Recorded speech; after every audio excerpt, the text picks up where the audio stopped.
Okay. So we're on to new species. Sometimes we get a whole bunch of new species in a fairly short period of time, like these Hawaiian honey eaters. Most of them are nectivores. That means they feed on the nectar of plants and they're pollinators of those plants. And then you get speciation because of differences in habitat, things like that. So we're going to answer how do new species originate, where do they come from, all that kind of stuff. Okay. So what exactly is a species? Anybody any ideas? What would you call a species? Yeah? A group of similar individuals who can That what? a group of similar individuals that can reproduce. Okay, that can be produced? That can reproduce with each other. Reproduce. Great. Okay.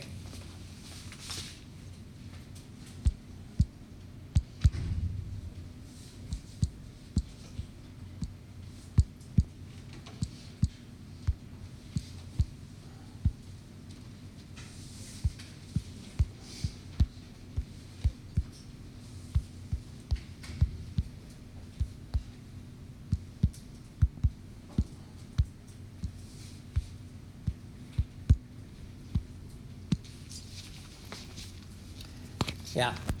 The group of living organisms consisting of similar Mm-hmm. genes or interbreeding. That are interbreeding. Same, pretty much the same as this. That's good. Okay. What happens if you can't tell whether they can interbreed? Like, let's say you have fossils. You don't know if those animals, let's say from those fossils, could interbreed. Then what other criteria might you use? Yeah. Similar phenotype? Yeah. Okay. Good.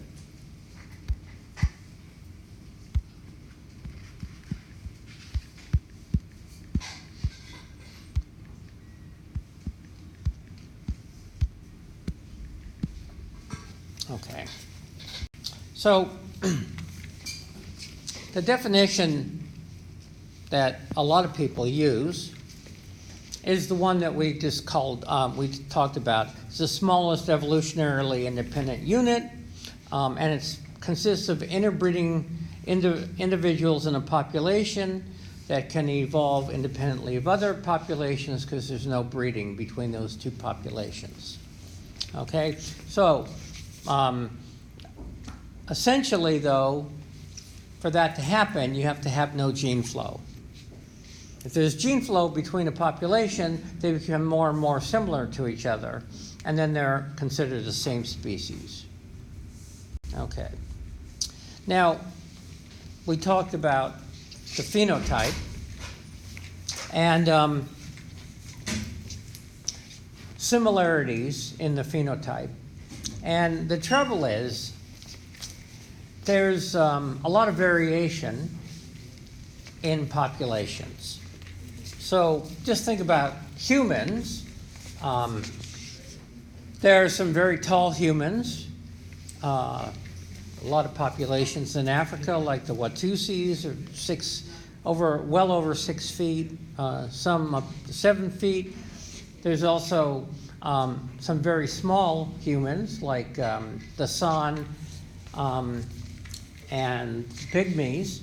And if you look at their fossils, you wouldn't really, you might think actually that they're separate species, but they're not. So the same thing with dogs here. There's a great deal in size differences in the way they look. And you might even look at this and think, well, there's no way they're going to be able to interbreed, right? A Chihuahua and a Great Dane. I guess if you lifted up a Chihuahua and never mind, that'd be kind of... And, okay, but they are considered the same species. They can interbreed. They can produce viable offspring. Even though they look different, they might act different, they're different. On the other hand, leopards and lions, they're the same genus, Panthera, but they're considered separate species because there's no gene flow between them. There's probably been attempts to interbreed leopards and lions, but you probably get something like goats and sheep where the offspring aren't viable at all. Okay? So you have to watch out about how you define a species. So we're going to learn about 3 different kind of concepts for species, and that's because mostly when we define a species, we're taking a snapshot in time. And speciation itself, though, takes time to happen. And so a species might be, or a population might be in the process of turning into a new species, but snapshots will not necessarily cover it. And it's called the species problem in biology. It's been a long-standing problem. Usually what we do is, we've got a number of different concepts. The most common that we've talked about is the biological species concept. In other words, you have 2 different populations. They can't interbreed anymore. Or one population that gets split into 2. They can't interbreed anymore. Eventually, over time, like those squirrels, they differentiate because of the forces of evolution into 2 different populations that are now separate species. Okay? So a species is a group of individuals in a population that can interbreed to produce fertile offspring but cannot interbreed with other species. So that's the biological species concept, and it means that it's reproductively isolated. Okay. There's problems with that. We'll go over some of them. There's another species concept called the genealogical or morphospecies concept. And this is morphology, right? So phenotype. It's good for, we often apply it to fossils because we can't tell if those different fossils from different animals could breed or not.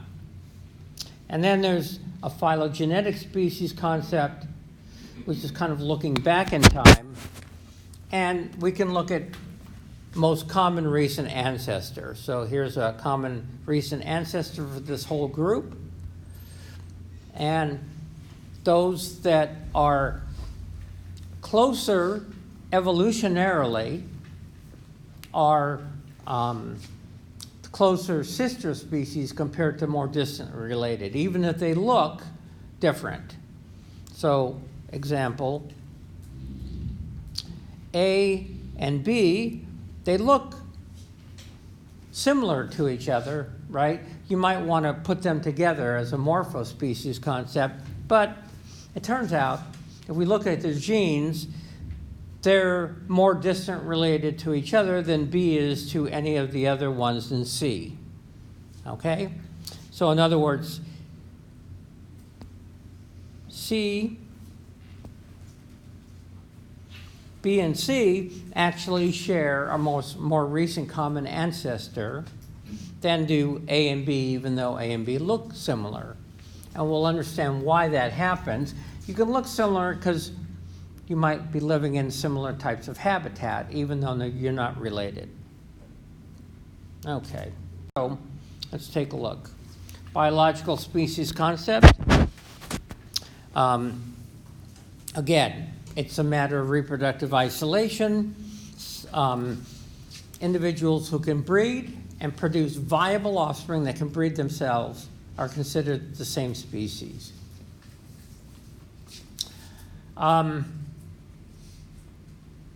The trouble is,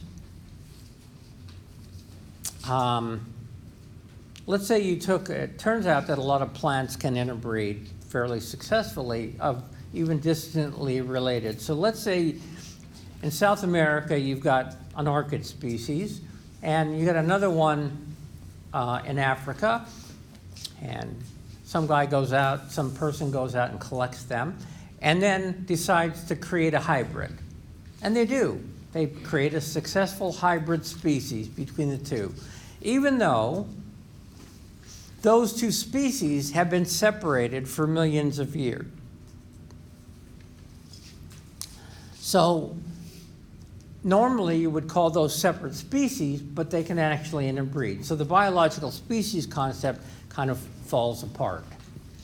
Or there's another thing, what happens if it's not sex that they use for breeding, like bacteria, things like that. So here's the morphological species concept. Here's some trilobites. These are called chronospecies over long periods of time. They might change a little bit, but they look pretty much similar to the way they've always looked. You might consider them same species, but there might be between A and B, there might be 10 million years. And if we were actually to collect those back then, they're extinct now, and we tried to breed them, they probably wouldn't interbreed. Okay? So, but that's all we've got is morphology. However, as I mentioned, morphology can be misleading. So these are frogs. It turns out they look quite different, but they're the same species, according to the biological species concept. These guys can actually interbreed with each other and produce viable offspring.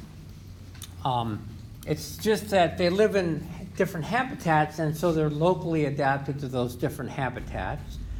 Perhaps over time they might become separate species, but right now they're considered, according to the biological species concept, the same species.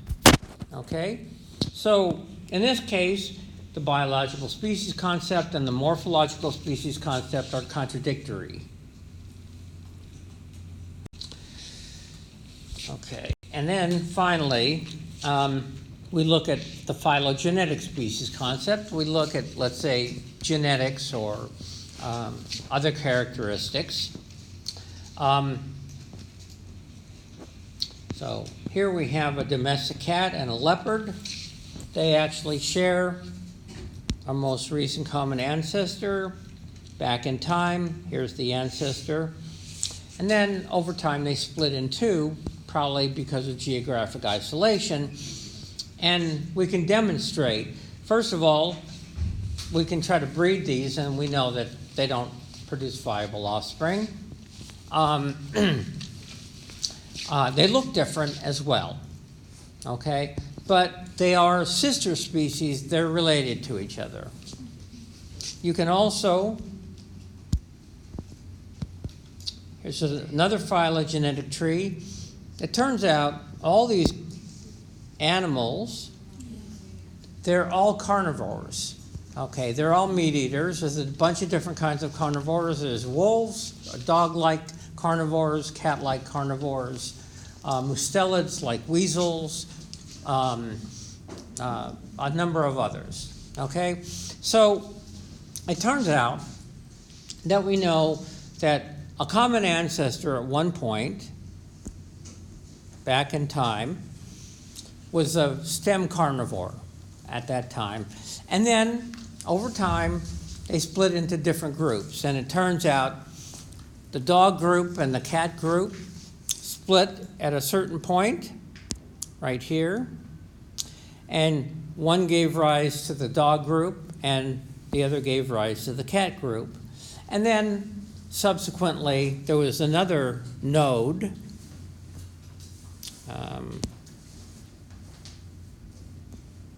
right here, and one was a leopard, the other was a domestic cat. Okay, so domestic cat and leopard are sister species.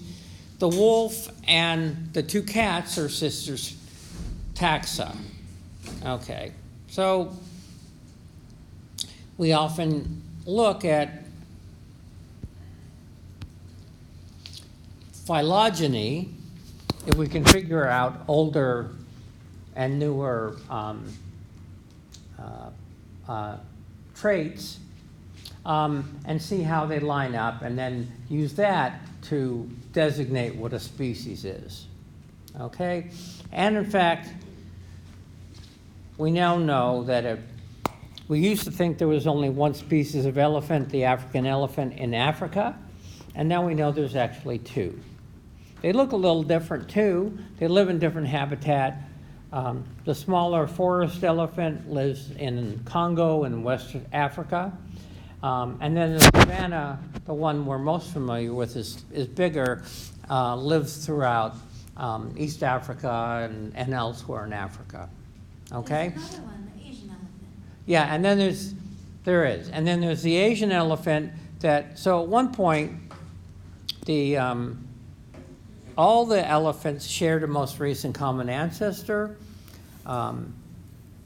They probably, the Asian elephant and then the African elephants shared a most recent common ancestor in one place, and they got geographically separated.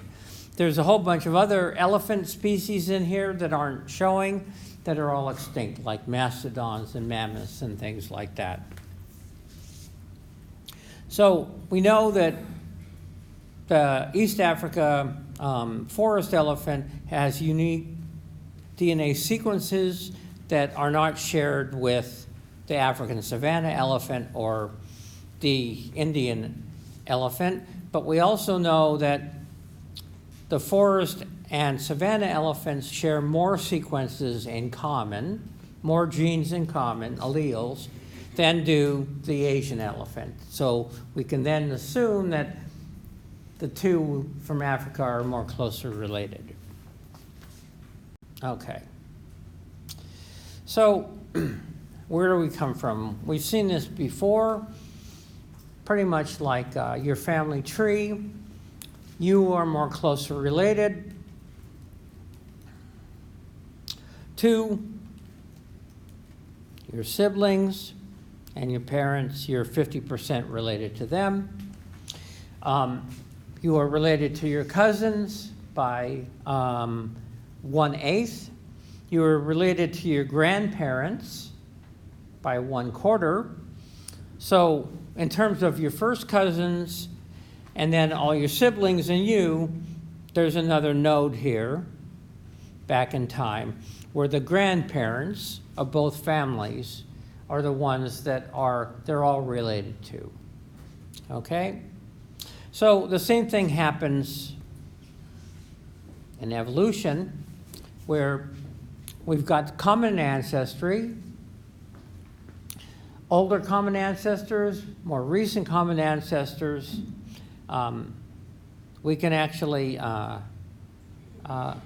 map on characteristics like here,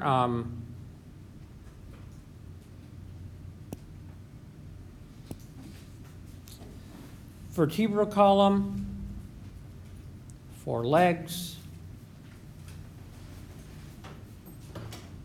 fur, and mammary glands. Okay? And each of those, so we're more closely related to amphibians than we are to other fish. And then we're more closely related to, let's say, a cat or a mouse than we are to an amphibian. Okay, so here we go. So speciation is a process by which one species splits to form 2 or more species. And in the beginning, we're just going to talk about physical barriers like we saw before with the squirrel in the Grand Canyon.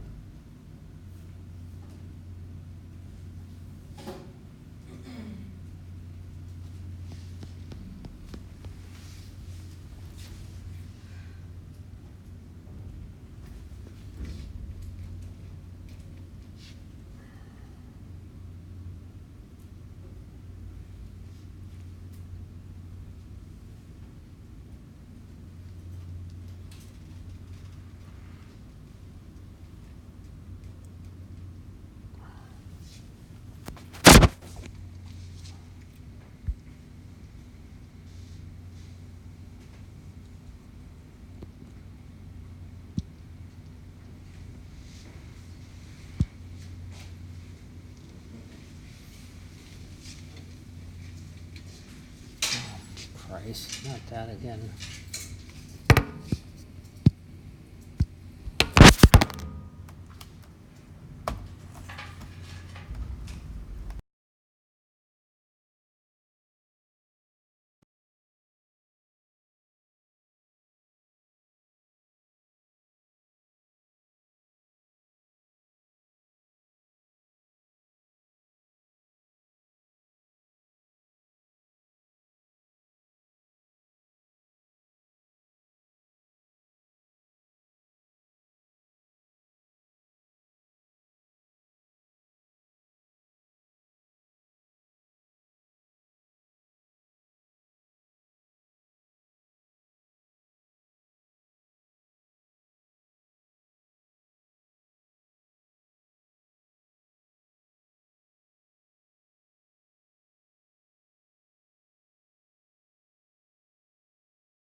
Okay.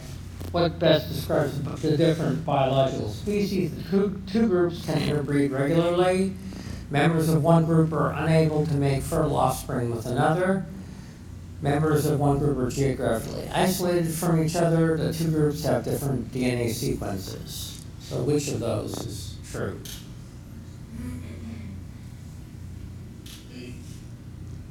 Hmm?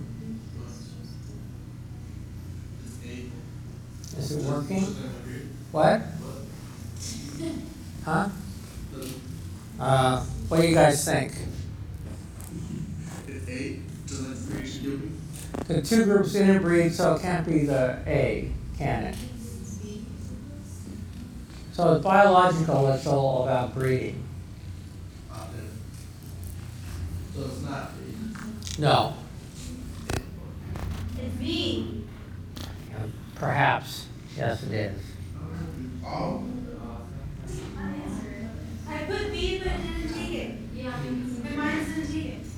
What's that? I put B as a submission code, but I don't think it took it. I don't think it took my B. Answer. Can we do it one more time to get an answer? Well, oh, let's start it again. Okay, there we go. Okay. I'm not going to say any more.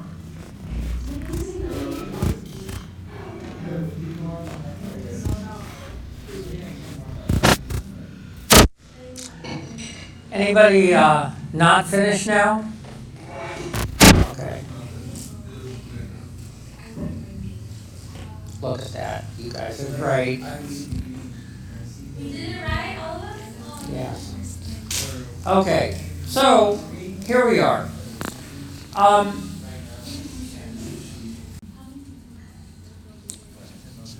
How does speciation happen? Well, we're going to talk about geographic isolation here. So it's a three-step process.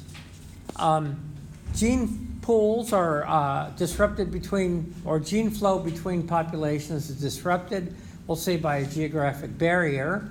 The gene pools then are isolated. In other words, one population might have a different gene pool than the other. Populations accumulate genetic differences over time. Speciation is a temporal process that happens over time. And then eventually, there's reproductive isolation, either because of prezygotic, in other words, before there's sex happening, such as they breed at different times. They have different mechanical genitals. They have sperm and eggs that are incompatible. They have behavior, like mating behavior that doesn't match, or post-zygotic isolation where you actually, if you actually produce, let's say, an embryo, it doesn't live, it dies, or it's infertile. So this is more of a schematic. You can actually see it here. We've got one population. We've got time, by the way.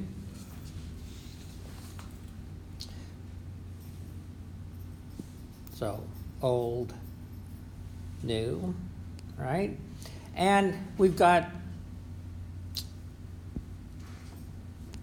one population, or a bunch of populations, but there's interbreeding between these populations, and they're all one species. Okay.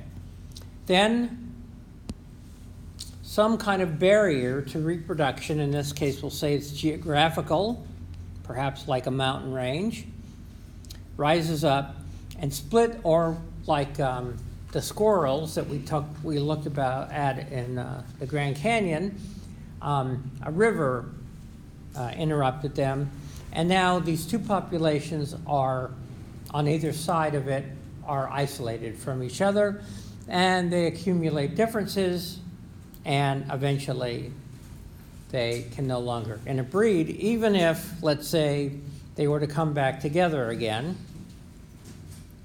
between the two, and let's say they can't breed, even if they tried. They don't produce viable offspring. Okay, so in terms of geography, we say that when populations are in two different places, they're allopatric. That means different homeland or different places, right? So let's say we have one big population right here, and this is during the Ice Age, and then the Ice Age ends and sea level rises, and they're now separated by water. Okay? So now we've got two populations. So this is called a vicariant event.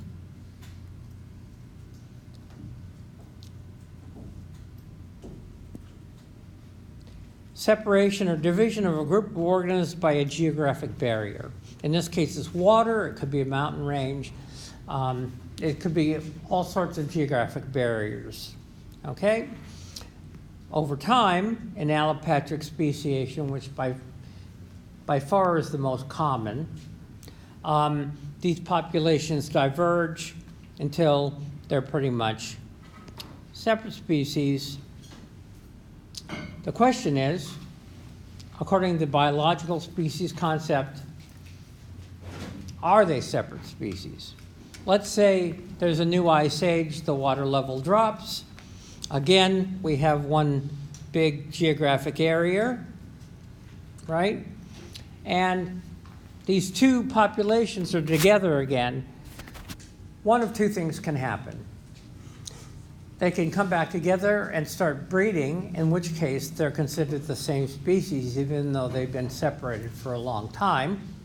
Or they are, in fact, reproductively isolated because of prezygotic or postzygotic isolation, and so now they're considered separate species.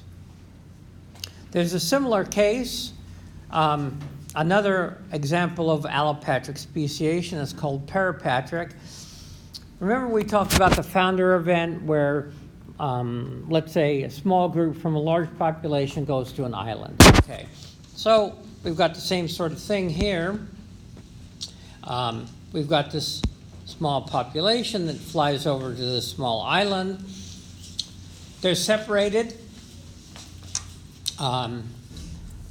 Over time, they become more distantly related, but let's say they eventually come back together again. Again, the same thing can happen. They can either successfully interbreed, in which case there's gene flow again and they're the same species, or they're reproductively isolated.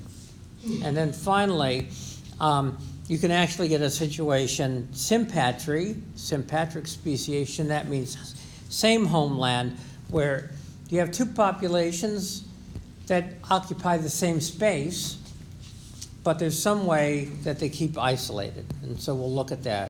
Okay, so here's our Grand Canyon geographic barrier. We have vicariants, different squirrels. At one point, there was one squirrel population. The Colorado River split them, and over time, they became separate species.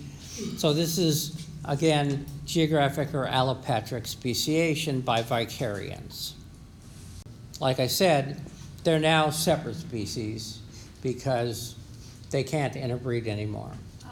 Okay, well, they're separated, so we'd have to do an experiment to see. They might be the same species, not enough time has actually happened, but it turns out that they've been separated for millions of years, and so they are actually separate species. Okay? They're not. So technically they're the same species, but because no. Okay. So you can kind of look at it from in time.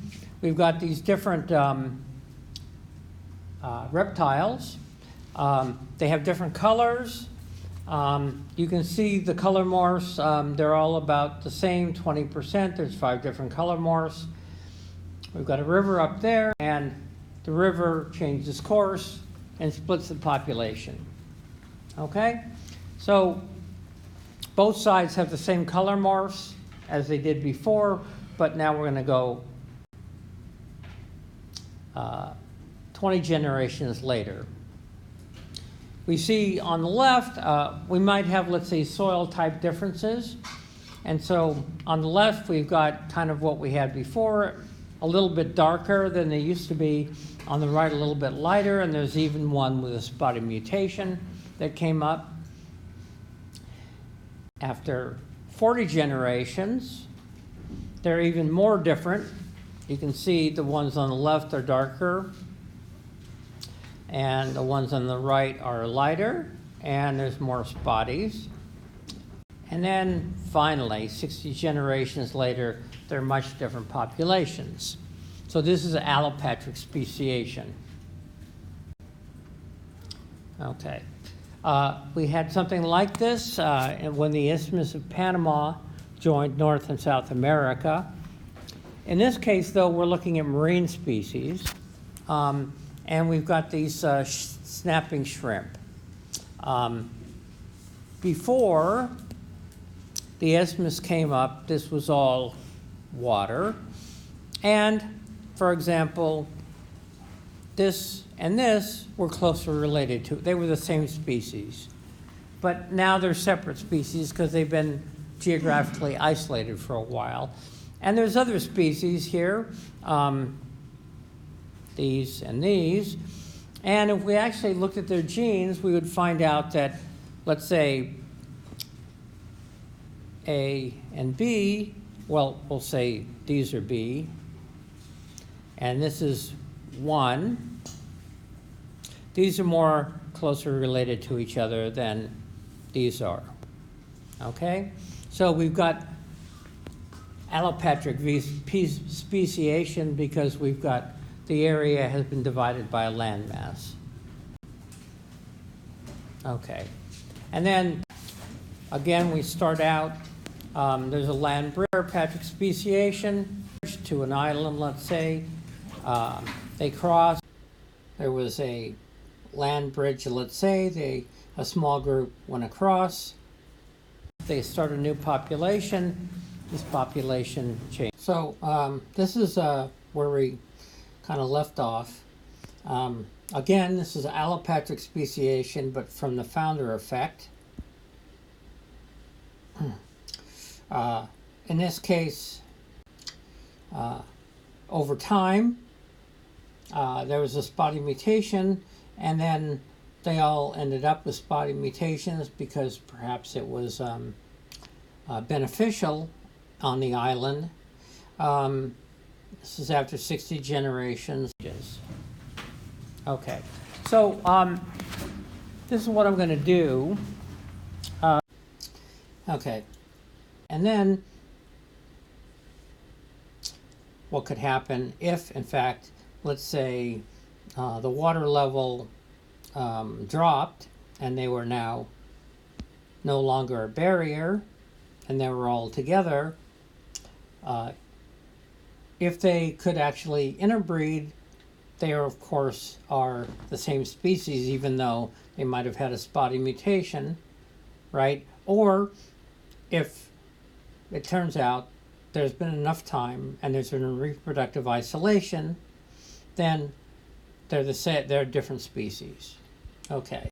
Now, for example, so we've had this kind of thing before, dispersal and colonization. Hawaii and also out here is Midway, even farther away. Hawaii is out in the middle of the Eastern Pacific. It's over 1,000 miles from the nearest continent. And they're all volcanic islands. Kauai is the oldest. Then Oahu. The Maui complex. All about the same time. They're now separated because water level has risen. And then the most recent island is the Big Island. And actually there's another island forming out here. Okay, so we can actually see, so these are fruit flies.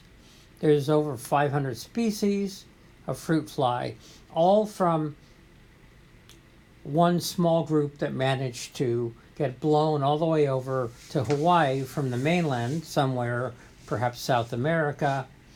And then they landed on Kauai. They speciated, different kinds of habitats, whatever. Some flew over to Oahu when it showed up. Again, new species formed. And then each new island group that showed up, there was more dispersal, starting new populations. They speciated Hawaii, the Big Island, the same thing. There was some species crossed back over to older islands and mixed with the others. And so we can actually see, let's see, these different genera. So this is from Hawaii, Oahu. This is from Molokai. And then the Maui group, right? And then finally, all these different Hawaiian ones, Hawaiian Island. And if you've been to Hawaii, you know that there's all different kinds of habitat there. There's high mountains, there's deep valleys, there's plains, all kinds of things. So they all speciated. I mentioned that there's all these different things. So Drosophila are the fruit flies, but there were also these plants called silver swords that somehow managed to get over there, probably by floating on rafts, natural rafts that, let's say, big bunch of vegetation floated across and somehow made it to Hawaii. These silver swords, their closest relations are Western North America, and they speciated into 32 different species. The same thing happened with the crickets. There's a bunch of crickets there that are different, found nowhere else. And then Japan had honey creepers. I showed you those birds earlier. So this is all allopatric speciation, in other words, by dispersal and colonization. So occasionally, you can actually get speciation in the same place. So we have all these individuals in the same place. Sympatry means same homeland. Gene flow is still possible, but there has to be some kind of reproductive barriers that finally come up. And then there's different mechanisms that will focus on disruptive selection on, let's say, different food sources. So then these new populations start to diverge between the white and the green, and eventually they're isolated from each other. And an example of this is hawthorn and apple trees. So in North America, in eastern North America, there are hawthorn trees, and they make these fruits like this, and there are these flies that lay their eggs in the fruit that are parasites, and they specialize on the hawthorn trees. And they lay their eggs, and the caterpillars eat the leaves. There's certain toxins in the leaves, but they've evolved enough time to actually overcome that. And then about 400 years ago, 300 years ago, the English colonized, well, first it was Spanish, but then the English colonized North America, and they brought apple trees. And they started planting apple trees, and they planted apple trees, it turns out, in the same area as hawthorn, even though they're not related to each other. And eventually what happened is that some of the flies started parasitizing the fruit of apples. So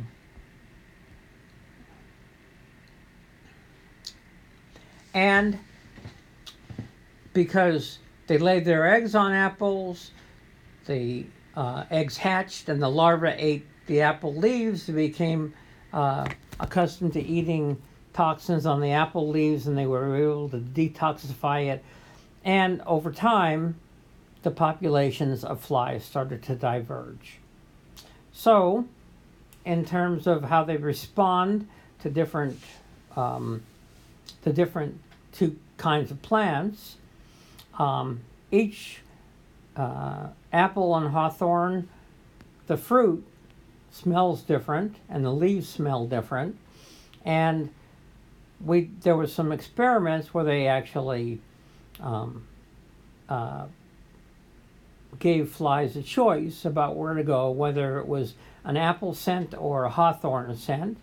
And the apple flies went to the apple, the hawthorn went to the hawthorn, and so there was already differentiation that was going on.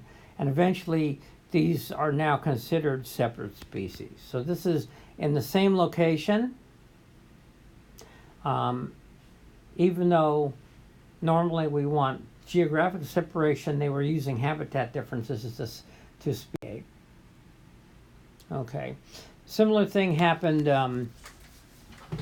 in the Rift Valley lakes in Africa, like Lake Victoria and Lake Mali, and a few other ones. And these lakes were formed fairly recently from flooding from, I think, the Nile. And when they were flooded, some of the fish from where they came from colonized those lakes. There's all these different habitats in these big lakes. Some are nearshore habitats, some are out in the middle, some are deeper, shallower, whatever. And over time, the same species started specializing in these different habitats. And even though they're all related, they started only interbreeding with like kinds. And so, again, these were all the same area, sympatric speciation, and over time, they eventually became what's called a species swarm, and they've differentiated, and they're in the process of turning into separate species. Okay, so we've been talking about geographic barriers, but you can also get other kinds of barriers to reproduction. And if you remember the video that we saw, they called temporal isolation, mechanical isolation, behavioral isolation, that kind of thing. So these are different reproductive barriers that you can have in the same location, either without the species ever splitting, or like in sympatry, or where they were geographically separated and then they subsequently developed different times or locations to actually breed, and then when they came back together, they couldn't breed anymore. So take a look. So ecological isolation. So the northern spotted owl and the Mexican spotted owl are considered closer related species. They originally came from one species that then split into two as the climate changed. And then ecologically, they live in very different habitats. The northern spotted owl now lives in the Pacific Northwest, is a temperate rainforest, whereas in the desert Southwest in Arizona, Utah, and Mexico, they're found in the canyons there. So that's ecological isolation. You can also get that where even there are two different habitats next to each other, but they use those habitats exclusively. Okay, you can also end up with temporal isolation. So this is coral releasing, looks like sperm or eggs. What happens is different species of coral release their gametes, each species at separate times, but all at the same time. So this species of coral release their gametes. Some are males, some are females. They mix in the water column, and that's when they breed. So some other species of coral, let's say over here, they release theirs at a different time period. Maybe a different time of the year, or maybe this is in morning and this is late evening, whatever it is.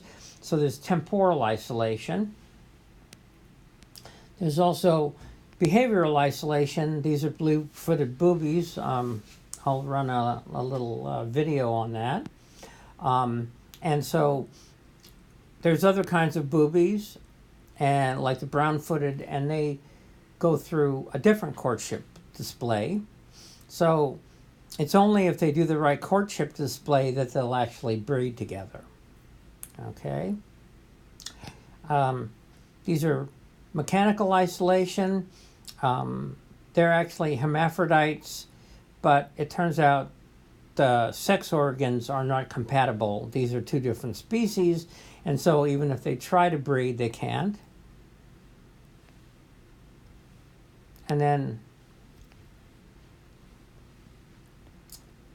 post-mating mechanical gametic isolation.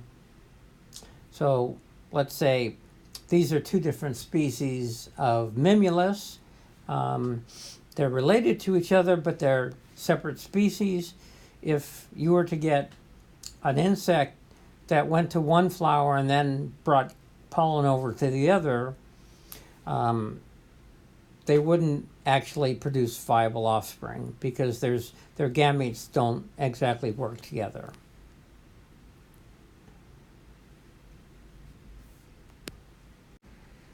So you can look at the booby courting dance. There's a video of it. Look under chapter 13, slides and media, and you can play that and see what I mean.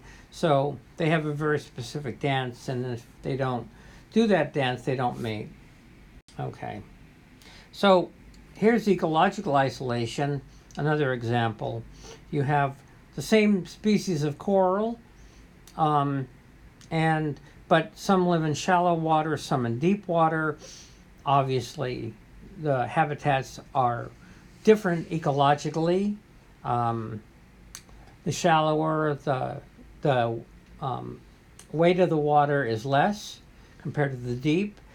There's more light up on top compared to less light deeper down. Different kinds of light, and also probably different kinds of food. So in this case, we've got ecological isolation between the same species, but over time they might eventually become separate species because they're not breeding in the same location. Here's the blue-footed boobies again. This is prezygotic isolation, behavioral isolation. It's actually called reinforcement. So here it's called secondary contact. So let's say we had two populations or one population that was split. So here's our original population. There's a geographic barrier. There's two different populations change over time. They come into secondary contact.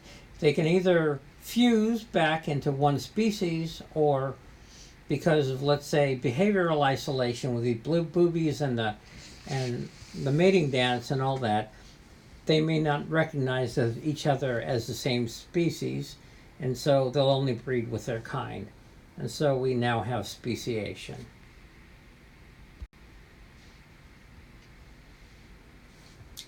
Gametic isolation. We've got these different kinds of sea urchins. The gametes are not compatible among these different urchin species, so only the gamete for this egg from this one species is going to work. The other ones will not. Okay. And then finally, this is usually after more time has happened. We have what's called post-zygotic isolation, where there's breeding and a zygote is formed. In other words, the gametes come together and fertilize, but because there are now enough time differences, they do not form viable embryos. So, for example, goats and sheep are close relatives of each other, but they have different numbers of chromosomes, right? And they will form a zygote and an embryo, but the embryo dies before it develops and is born. So that's hybrid inviability. Or here we have a horse, and here we have a donkey. They're related to each other.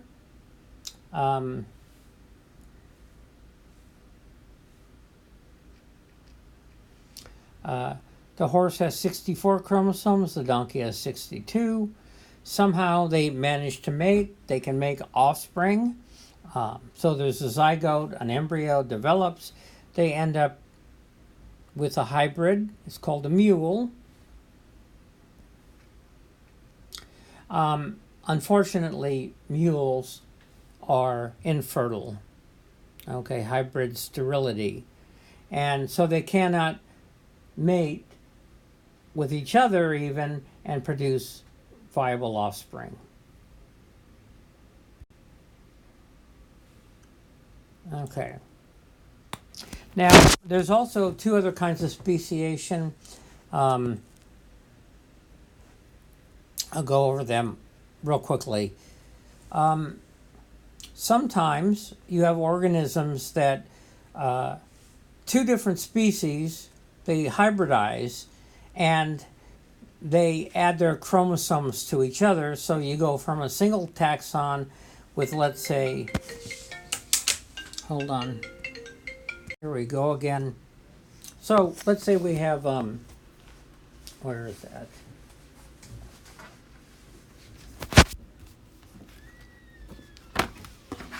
There we go. Okay, so let's say here we have a diploid species,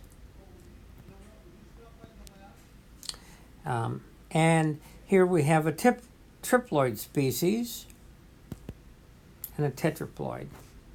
And you can get this, let's say we have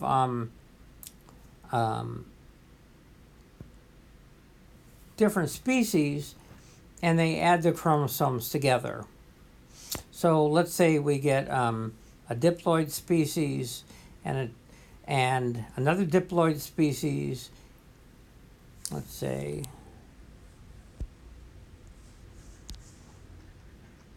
another one like this, and they breed together and we end up with something entirely different called a tetraploid. This tetraploid offspring, which is a hybrid, which is viable, can only breed with itself. Okay? They can't interbreed with this one, and they can't interbreed with this one. Okay? So this is called polyploid speciation, where organisms whose cells contain more than two homologous sets of chromosomes. So sometimes from a single taxon you can have chromosome doubling or two different species, and then you've got up to a bunch. So like the silver swords were actually polyploid that I showed earlier from Hawaii. They were a plant, and they were originally had they were diploid with 7 chromosomes, now they have 14. And then this doesn't happen very often, but occasionally it does. 2 different species, in this case Galapagos finches, hybridized. There was this species and this species, and they actually made fertile hybrids. And so this is it is. It actually looks a lot different than the other 2. There's some similarities, but this is a much bigger bird. And so they actually sequenced it, and it's a mixture of the 2 different genomes. And it only breeds with itself. So this wasn't polyploid, it was just hybrid speciation, which is a very rare thing, but it's becoming more and more common.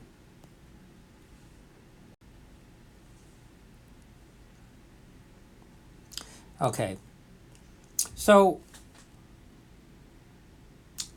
in ecology, we talk about, and we'll get to ecology, but it's the interaction between species and their environment.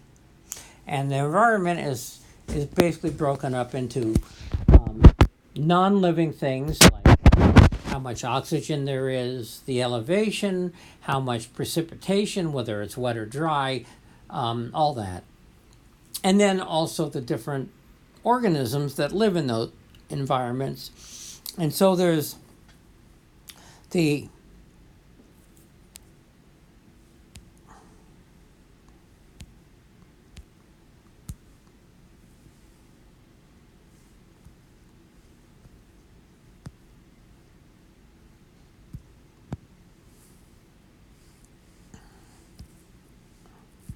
abiotic environment, non-living,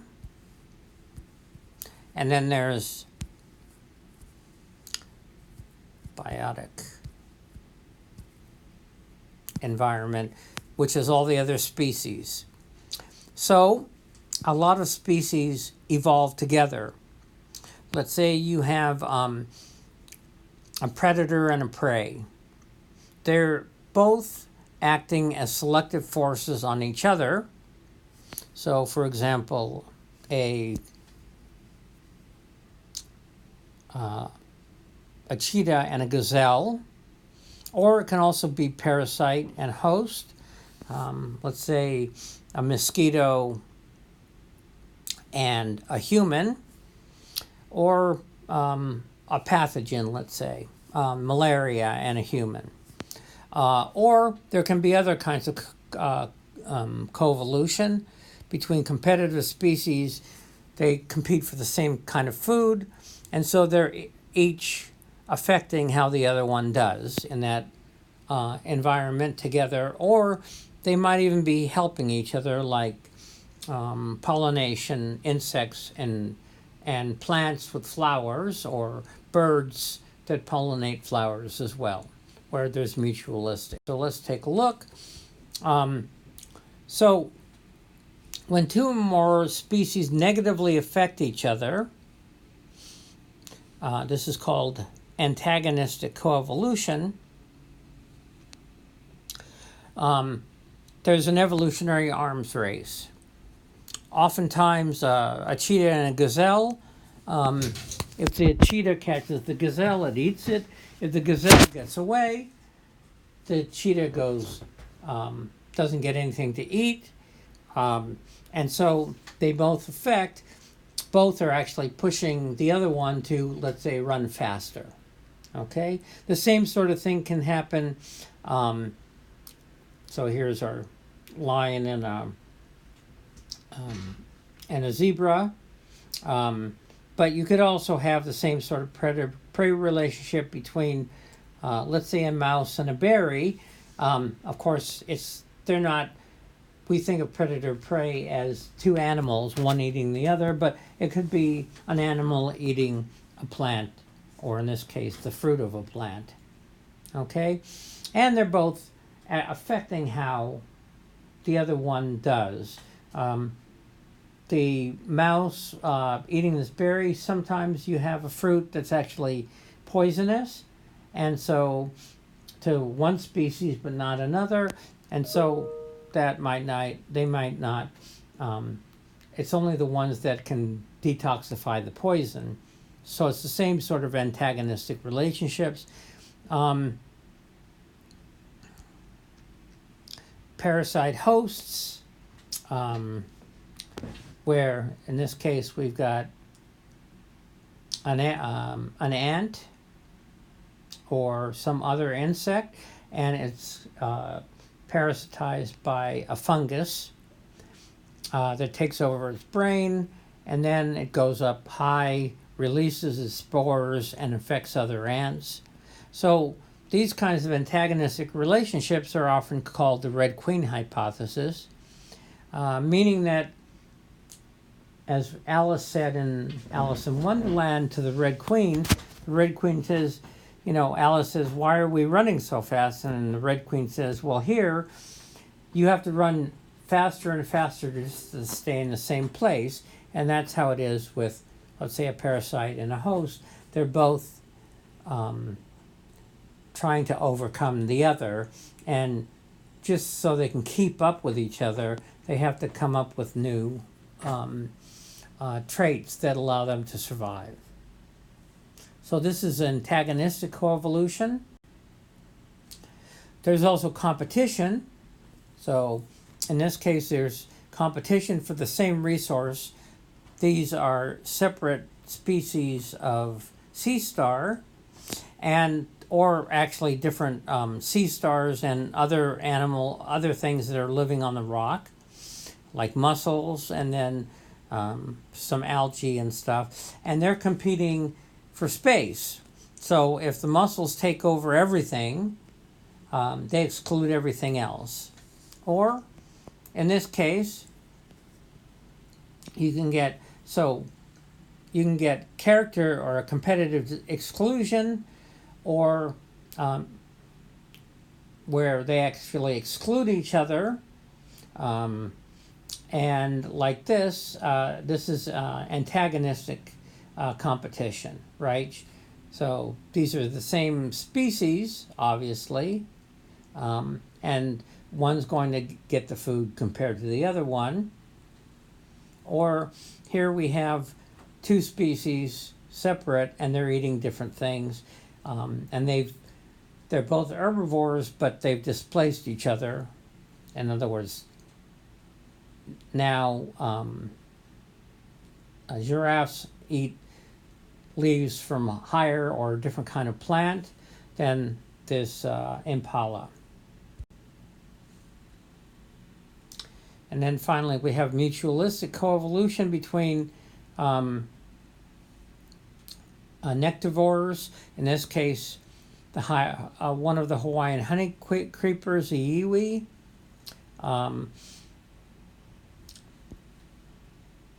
a South American hummingbird, an African sunbird, and lo and behold, not a bird at all, but a hummingbird moth. And they all have features where they can get nectar. They also carry pollen for the plants. They don't know they're doing this. They just go from one flower to the next. But they both get something in return. Okay, so it's a mutualism, right? So this hummingbird here brought what is it called? I've seen it before.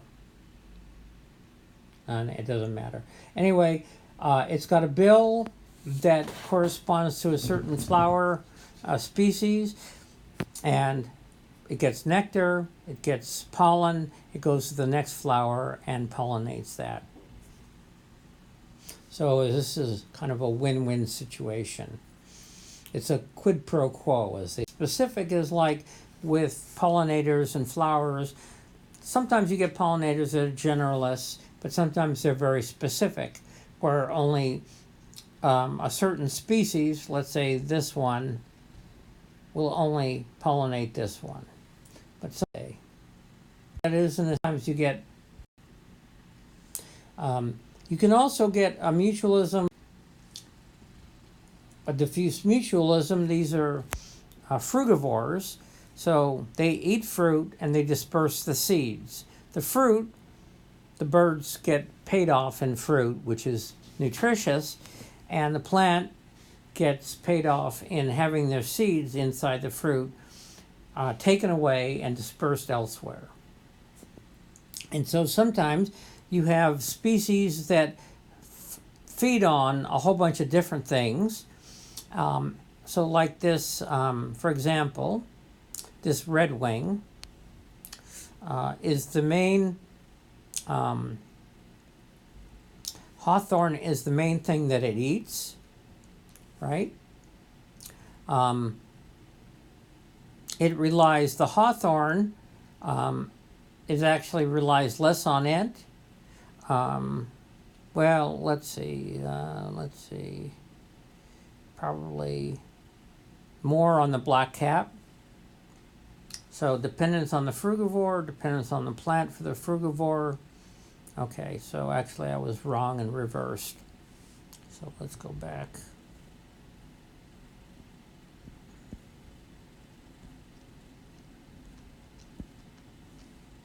Okay.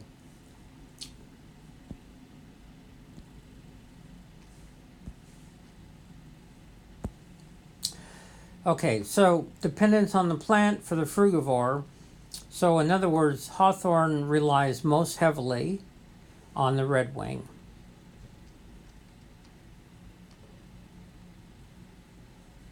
Okay, but the frugivore doesn't rely all that heavily on that plant.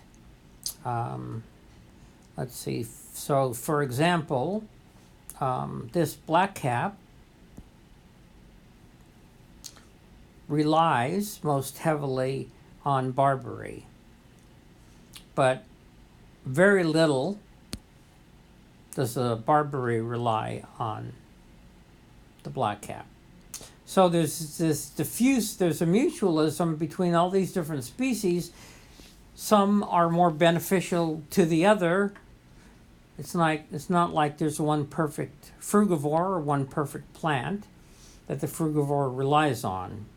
So this is also a mutualism. It's just not specific like with a lot of pollination mutualisms. Another example of mutualism, there are corals that have algae living inside them. The algae get a safe place to live. The algae, though, are photosynthetic and they make sugars, and the corals get a benefit by being able to eat those sugars. Okay, so they both get something in return. So these are mutualisms. Okay, so that's it. I'll post this